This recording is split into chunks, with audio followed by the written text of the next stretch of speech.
come home early because our son got injured and is in the hospital? I'm on a business trip. Don't talk nonsense. The voice on the other end of the line was from my husband, the father of our dear son. I was hoping to get him to come home because it's an emergency. Upon knowing his father won't be coming, our son Jim put on a sad face. But in the next moment, Jim pointed at the television with a surprised look on his face. Look, it's Dad. He's home. Turning my eyes to the television, I couldn't believe what I was seeing.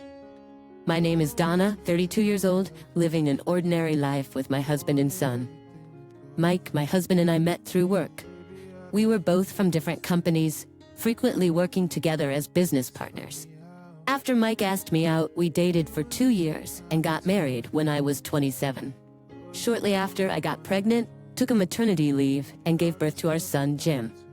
I went back to work last year when Jim started going to daycare. Ever since I gave birth to Jim, the time Mike and I spent as a couple has drastically decreased. And that's one concern I've been having lately. We used to go on a lot of dates. It's a bit lonely, but I guess it's a happy problem to have. After all, our child is the most precious thing. With Jim in our family's life, we are more than blessed and happy.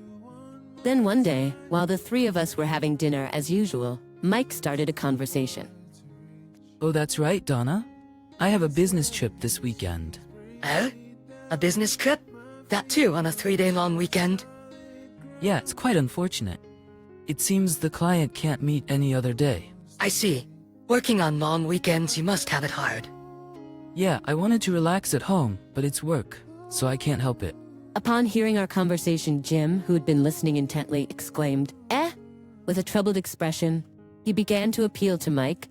Daddy, you have to work on your day off? Sorry, Jim. Daddy really has to go this time. No. You promised we'd go to the museum on our next day off. We can visit the museum next time, Jim. I'll definitely take you next time. Dad, you said the last time too, and we didn't go to the amusement park. Challenged by his son, my husband Mike gave a troubled laugh. As a mother, I tried to calm Jim and reason with him. Jim, you see your dad? He's working hard for you. Okay? For me? Yes, that's right. He needs to work even on his days off. Just this once, so we can go on fun trips with you. So we can go on a trip next time? Of course, next time, we'll definitely make him take us to the amusement park and the museum. Yeah. Dad, you promise? Seeing Jim happily stick out his tiny pinky to make a pinky promise brought a smile to my face. I didn't throw any fits just to avoid ruining the mood. But there were many odd things about Mike's recent behavior. First of all, the number of times he works overtime has drastically increased. He used to finish work on time, come straight back home to spend time with us. Yet recently, he's only been coming home on time a few days a week. Today, he happened to come home early, so we were able to have dinner together as a family. With Mike being less at home, the majority of Jim's care has fallen onto my shoulders. On top of that, Mike also happens to have a business trip this weekend. I love Jim and I don't dislike taking care of him or doing household chores. But to be honest, there are times when I want to rant a bit. I don't want to doubt him, but is he really working overtime? Such unpleasant thoughts made my chest feel tight. To clear up my worries, I decided to talk to Mike after Jim had fallen asleep. He was watching TV with a beer in hand. I casually started the conversation. Hey Mike, there's something I want to ask. What's up? It might be terrible to doubt my own husband. Even with that thought, I nervously asked. You know, you've been working a lot of overtime lately, haven't you? Is work getting really that busy? Well, yeah, I've been given more responsibilities, you know. I see. But you've always been going on more business trips, even on weekends and holidays. There are also client schedules to consider, right?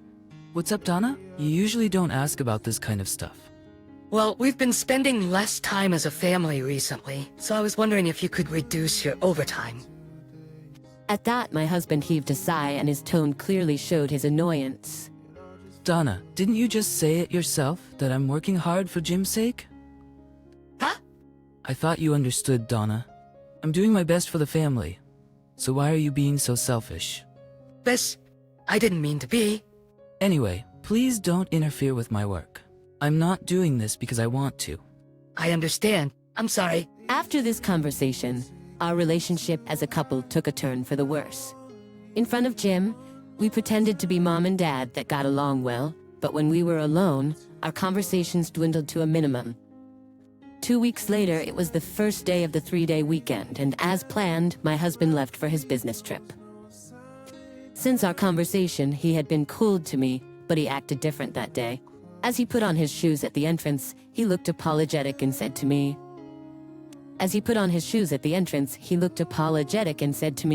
"I'm sorry, Donna. I know it's a holiday. It can't be helped. It's work." Yeah, but it feels wrong to leave Jim with you. When I get back, I'll help out. Don't worry about Jim. Thank you. Alright, well, I'm heading out now. Okay, have a safe trip. As my husband left the house with a wide smile, I forced myself to smile back, playing the role of a good wife. The next day, Jim said, "I want to go somewhere." So we headed to a nearby shopping mall. We did some shopping and decided to have lunch, but just after leaving the restaurant and heading to the parking lot, a group of elementary school students on bikes crashed into me and Jim at full speed. We both ended up falling to the ground. I twisted my ankle, but my son Jim was having trouble getting up. Jim, are you okay? When I rushed over and called out to him, Jim started crying out loud. Mommy, it hurts. Where does it hurt? Can you stand? My foot hurts. I can't stand up. Oh no, it's swelling up terribly. The way he fell must have been bad. His ankle was visibly swollen. From the looks of it, it's probably broken. I gently helped him sit up and rubbed his back. The elementary school kids who bumped into us looked stunned and dazed at the scene. For the time being, I took their parents' number and sent them home. I carried my son to the car and rushed to the nearest general hospital. Even while we were waiting for our turn at the hospital, Jim was continuously crying, probably due to the pain. It's okay, Jim. Mommy's here. Even though I said so, Jim had never experienced a major illness or injury before. Even adults suffer badly from a twisted ankle, so it must be even worse for Jim. With sobbing mixed in his continuous crying, all I could do was keep comforting him. An hour later, we were finally called in for checkup. The X-ray results confirmed that Jim's ankle was indeed broken. However, thanks to the cast, his expression seemed somewhat relieved. Now what to do next? Mike is on a business trip and my parents live far away, so I can't rely on them. I still have to go to work, but I can't leave my son, who's going to be home alone with a broken ankle. I contacted my workplace and started working from home for a while. For now, I should call Mike. What do you want? Even though I was irritated by Mike's attitude, I explained the situation. We were hit by a bicycle in the parking lot at the shopping mall. Jim broke his ankle. We got it casted, so he seems a bit relieved now. And? What do you mean, and? Don't you have anything else to say? Aren't you worried? Just a broken bone, right? He'll be fine if he rests. But you don't have to say it like that. I'm busy. Don't call me over the smallest thing. Thinking about Jim, I knew I was asking a lot, but I pleaded with Mike anyway. I'm sorry, but is there any way you can cut your business trip short? What? What are you talking about? That's impossible. But with Jim in this condition, I can't even go shopping. I can't cook either. I don't care. Take him with you. He got fractured. How do you expect me to take him? Come home early because our son got injured and is in the hospital. I'm on a business trip. Don't talk nonsense. He snapped and hung up the phone on me. The tone of the disconnected call echoed in my ears, and a feeling of emptiness overwhelmed me more than anger or sadness. We're having an emergency, and yet he talks to me like that. Now I can't even do my house chores. I decided to ask for help from my mother-in-law, who lives 30 minutes away by car. When I called her, she said, "I'll be right there." In the meantime, I decided to wait with Jim watching TV. While waiting for my mother-in-law, I told Jim that his dad couldn't come home. Daddy can't come home because he's busy at work. Bye? I want to see Daddy. Jim, does Daddy really have to work? Remember what I told you before? Daddy is working hard for us. Suddenly, Jim cut me off, pointed at the TV screen and said, Mom, Daddy's not at work. "What? What are you talking about?" "But look, Daddy's right there." Daddy, come back. Jim? "Look, Mom, it's Daddy." Jim's face suddenly lights up with joy. Looking where Jim was pointing, there on the screen was undoubtedly Mike. But he wasn't alone. Next to him was a young woman, and they were being interviewed at a tourist spot on live television. This can't be. What's going on? Why is Mike there? Didn't he leave for his business trip just yesterday? My supposedly away for business husband is there on the screen smiling with a woman, they're arm in arm, completely clinging onto each other, just like a couple. At that moment, an indescribable emotion began to bubble up within me. This is cheating. Once I was certain, I quickly hit the record button, capturing evidence of Mike's infidelity. Not wanting Jim to see any more of this, I quickly changed the channel. Soon enough, my mother-in-law arrived. While Jim took his nap, I decided to tell her about Mike's infidelity. I have something to tell you. I stared into my mother-in-law's eyes and quietly told her. Donna, what's wrong? You seem so serious. Donna, what's wrong? You seem so serious. Can you take a look at this? I played the recording from earlier. There it was, irrefutable proof of infidelity. When the interviewer asked Mike, "Are you on vacation?" he responded gleefully, "Yeah. I finally got some time off." Yeah, I finally got some time off. That's great. Are you here with your wife today? No, she's still my girlfriend. Saza, I hope to marry her someday. Very sweet. Enjoy your trip. Saza, thank you. I stopped the footage as soon as Mike's interview ended. Witnessing her son's infidelity, my mother-in-law covered her mouth with both hands, lost for words. While I was wondering where to start, my mother-in-law bowed her head deeply. Donna, I'm so sorry. My stupid son. Mother-in-law, I'm thinking about divorce. Yes, of course I understand. I won't stop you. What that fool did, it's unforgivable. I'm sorry. Don't apologize, please. For Jim's sake, you should seriously consider divorce. To confirm the truth about Mike's infidelity, I called his workplace. A staff member who was working over the weekend confirmed that indeed, Mike did not have any business trips scheduled.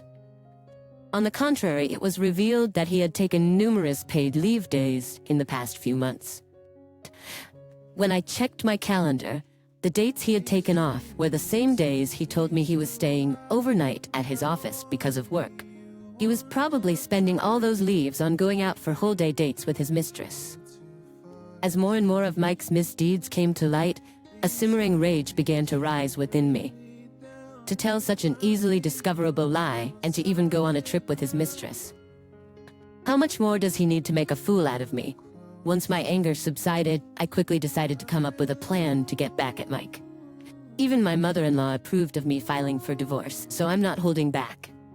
A few days later, before Mike got home, I invited my mother-in-law over to our place and had her wait for him in the room next to our living room. I couldn't let Jim witness this mess, so I left him with his grandfather at my in-laws' place. Unaware of anything, Mike returned home and appeared before me with a big smile on his face. Mzon, I got you guys some souvenirs. Mike held out a box of sweets, but there was no way I would be deceived by such a thing. I slapped away the box of sweets he had offered and coldly said, "Did you enjoy your trip with your mistress?" Huh? It's impressive, isn't it? Buying souvenirs for your family from the place you went with your mistress. When did you get so bold? Hey Donna, what are you talking about? A trip with my mistress? Don't play dumb. I've known for a while now. Don't play dumb. I've known for a while now that you went on a trip with your mistress over this weekend. Even after I said all this, he still played dumb. "I don't know, I have no idea what you're talking about," was all he repeatedly said. Suddenly, my mother-in-law appeared from the room next door, unable to bear it any longer, even before I gave her the cue to come out. She briskly approached Mike and slapped him across his face. What do you mean, business trip? You fool. What? Mom, what's going on? I just went on a business trip. Huh? Can you still say that after seeing this? Huh? My mother-in-law slowly grabbed the TV remote and played a clip from Mike and his lover's interview. Seeing this, Mike's face turned ashen. His mouth opened and closed with no words coming out. The souvenir Mike had brought back was right from the shop that appeared in the clip. There was no more room for excuses. Perhaps realizing that he couldn't lie any further, Mike bowed deeply in apology, right on the spot. His eyes were filled with tears as he began to apologize to me. I'm sorry, Donna. I thought it was just a fling. I'm not serious about her. So what? I'm supposed to let this slide because it was just a fling? That's not. But believe me, you are the one I love, Donna. Even after being confronted with all the evidence, he was still trying to deceive me with his shallow words like, I love you. I was thoroughly disgusted by him. I slammed down the divorce papers in front of him. I love you? Quit messing with me. Do I still look like a fool to you? Our son got injured, and you still lied to go on a trip with your mistress. Unforgivable. You make me sick to my stomach. Donna, please just calm down. Shut up! I have no trust in you no more. I can't continue living with a deadbeat like you. You are nothing but a waste of my time and energy. Sign those papers right now and get out of our lives, you jerk. Finally realizing the gravity of the situation, Mike burst into tears. He repeatedly apologized, but I ignored him. In the end, under pressure from his mother, Mike reluctantly signed the divorce papers. Subsequently, we divorced. Of course, I gained custody of our son, Jim. I claimed compensation from Mike and his mistress and returned to my parents' home. Mike was disowned by his parents, and from what I've heard, he was never allowed to set foot in his parents' home again.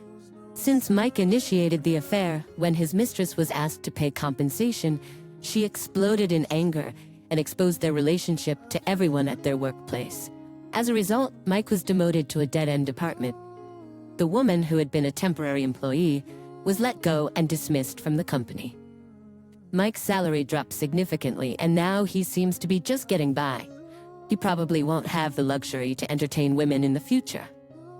As for me, I am living a peaceful life with Jim at my parents' home. I haven't explained the reason for our parting with Jim's father to him yet, but I know that one day I will have to talk about it. Until then, I want to cherish my time with Jim.